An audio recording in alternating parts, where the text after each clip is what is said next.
Assalamu alaikum masu Bitget Exchanger, ga yadda za ku tura USDT ɗinku zuwa ga Bitget, wato wanda zai siya ga yadda za ku in kuka shiga wajen asset ɗin nan. So dama already ka riga ka sayar da USDT ɗinka a docs ɗinka ya koma USDT. So in ka shigo nan za ka ga USDT, za ka gan shi a nan gurin. So abin da za ka fara yi bayan ka zo nan gurin, kawai sai ka taɓa wajen withdraw. So in ka taɓa wajen withdraw zai buɗe maka haka. So za ka ga asset ɗinka, duk wani asset da kake da shi za ka gan shi a nan. So in kana da USDT din zaka ganta anan. So kun gani ba ni da USDT, za ku ga abba ga docs, da ina da USDT shi ma za a gan shi anan.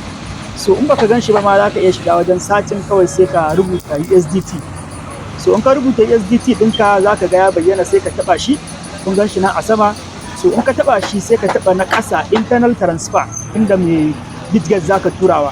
So sai ka zaɓi UID, kamar ni za ku ga UID nake turawa, ba email ba phone number ba. Kawai sai ka zaɓi UID ɗin, ga nan in ka taɓa UID ɗin nan, kawai sai ka yi minimizing, sai ka shiga WhatsApp. So dama already za ku ga a WhatsApp ake turawa.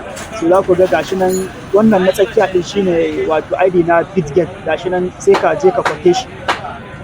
So in ka kwafe shi kamar haka ya riga ya kwafu, kawai sai ka yi minimizing, sai ka dawo inda aka rubuta UID ɗin nan, a ƙasa za ka ga an rubuta account nan, sai ka yi testing.